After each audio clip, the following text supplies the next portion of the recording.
Hey, so this is Shirley Oya, owner of this group, and I live this experience. I have been married over 35 years to my husband who has ADHD. I'm also a credentialed and experienced coach who's worked for over 2 decades with people on all kinds of relationships. And I've also done about 3 years of pretty intensive research on the ADHD relationship. So I'm going to talk to you today about two things. The first is around the mental load that we all carry, and second, I'll be talking about a little bit about an invitation I have for an amazing program that I've had going on for over a year now.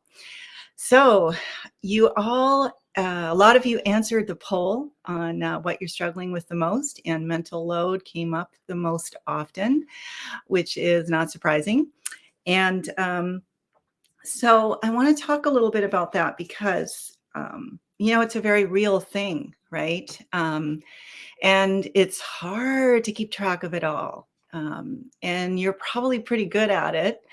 And I get the concern and the angst and the stress and the frustration and the worry about if something's going to fall through the cracks if you're not on top of every little thing. I really, really get that. And especially when it's something really important relating to your kids, for example, wondering if, your partner is going to forget to pick them up or, forget to take them somewhere or leave them in another room and forget to feed them or any number of things and I get the experience of that. It's frustrating, especially if you're at work and you're away from the house and all of a sudden you have to drop what you're doing and you're thinking, oh my god, again, right? That frustration, that feeling that like the whole world is on your shoulders, and it's not an easy thing.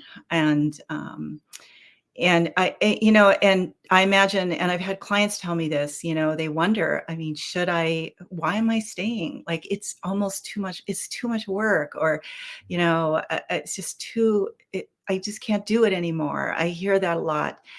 And, you get to choose, right? Like, obviously, I'm not here to tell you to stay in your relationship, but I want to offer a couple of perspectives around this.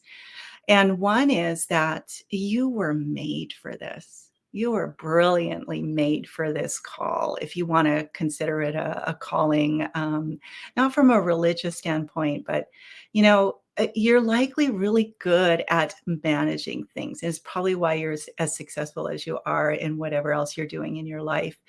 And the reality is that you have the executive functioning as a pretty good, strong skill. Your brain has that. And people with ADHD have very poor or weak executive functioning skills. And it's not even so much the skill, it's that their brain is just not wired in the same way. Um, they actually, their brains even slow down when they try harder or when they have to think harder. So there's a whole bunch of things from a brain chemistry and brain science aspect of it that's, I think, it's really helpful to understand and to know.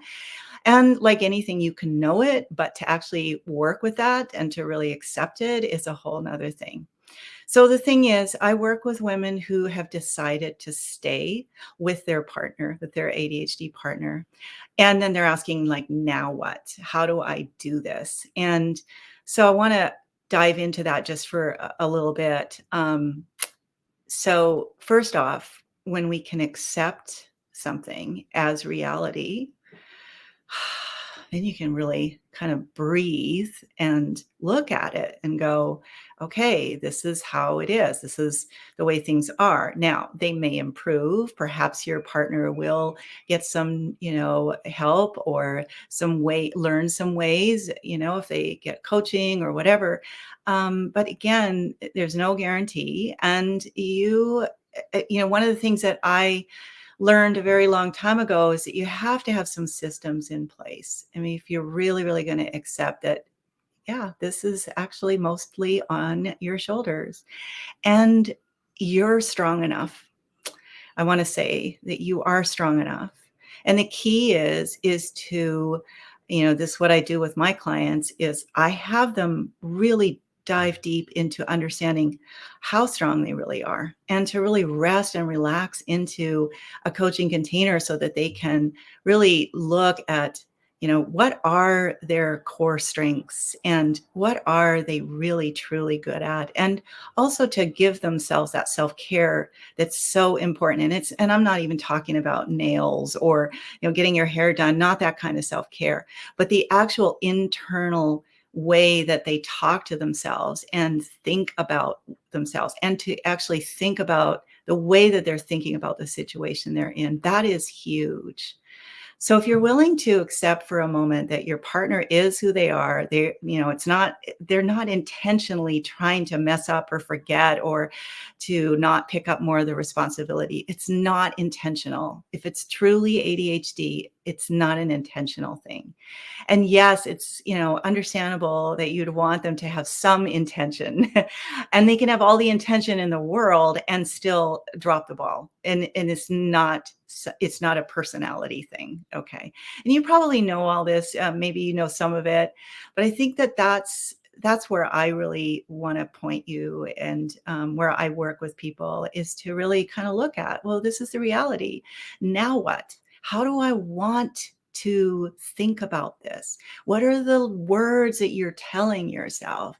If we're always saying, I'm overwhelmed, or this is too much, or this is too hard, then that perpetuates and that becomes your reality. An amazing mentor of mine once said, the words that you say to yourself actually perpetuate the way that your life is.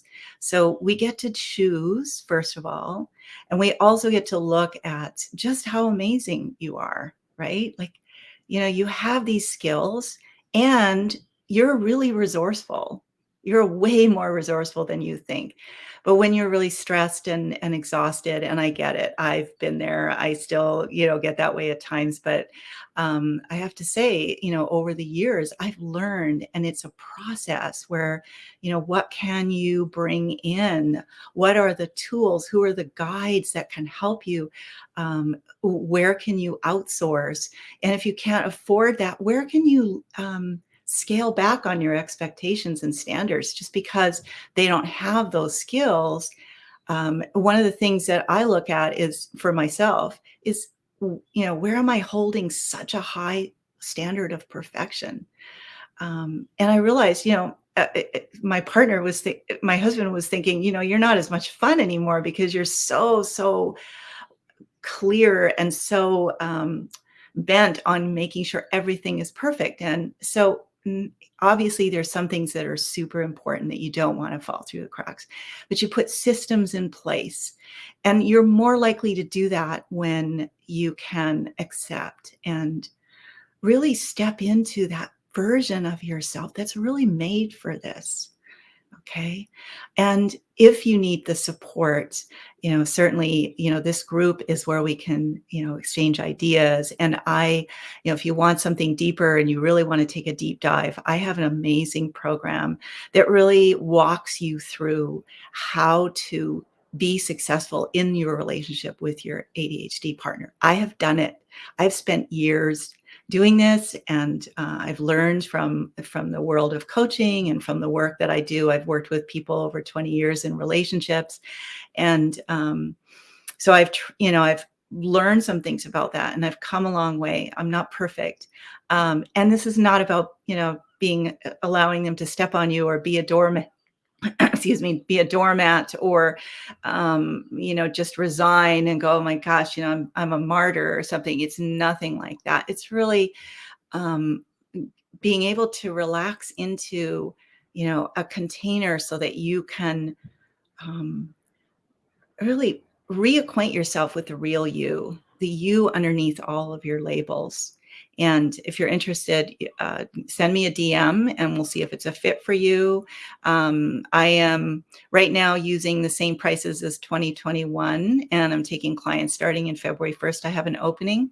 If you get in touch with me by the end of the month, of course, then I'll honor the 2021 pricing, but that's available to you.